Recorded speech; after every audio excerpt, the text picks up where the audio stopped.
Hi folks, Alex Klingelhofer here with Exencial Wealth Advisors. It's 8:31 here on a Tuesday morning. It's Tuesday, June 29th, 2021. Here's your morning jog around the economic headlines of the world.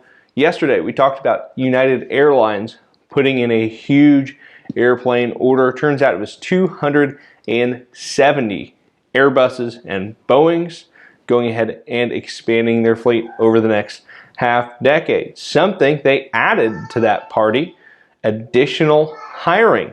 Looks like they're going to hire about 25,000 new employees. They're all union jobs. They are all going to be nicely compensated, 36% addition to their workforce.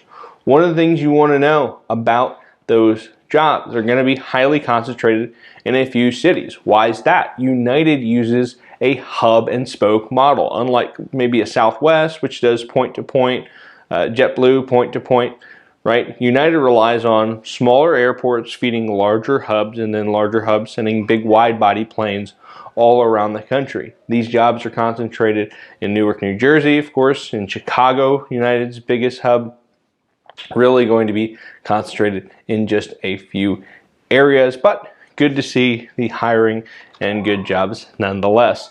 Case-Shiller came out here earlier this morning, 14.4% rise year over year in April. That is, you guessed it, the highest ever.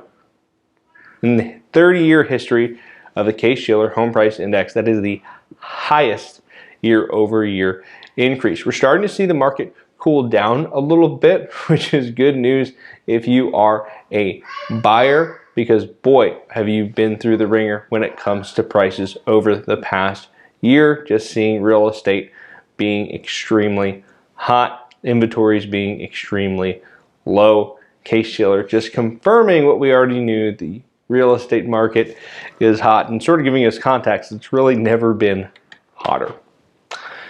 Joe Biden, in his latest Treasury Green Book, which he details how to fund his plans going forward, is thinking about taking away a tax planning tool that advisors use called dynasty trusts. Now, what's a dynasty trust, Alex? You're a financial advisor. You're supposed to know something about this. So a dynasty trust is a trust that you fund with your gift tax exemption. It's $11.5 million. That trust then essentially becomes a perpetuity, helping your family with distributions forever. They're not legal here in Oklahoma. I don't believe they're legal in Texas either, because they follow common law, which for the vast majority of the U.S. history has outlawed perpetuities, right? You can't just set up a trust that runs forever and forever. Well, there are a few states, about 20 of them actually. Alaska is a popular one, Delaware is a popular one, and a few others that have trust lengths, maximum trust lengths that are, 300 years or 1,000 years. Well, that's practically forever in terms of the human lifespan, in terms of any descendants you might want to benefit over a long period of time. Those states also don't tax the income from a state level on those trusts, so they become very popular. Of course, if you have that kind of money, you can really be taxed wherever you want. You can just re-domicile and just say, okay, well, now I'm a Delaware resident, this trust is established in Delaware, and we're going to have these state tax law apply to them. It'd be interesting to see if Biden's proposals get through, and if those laws are changed, takes away a big tool for ultra net worth clients, for ultra high net worth clients.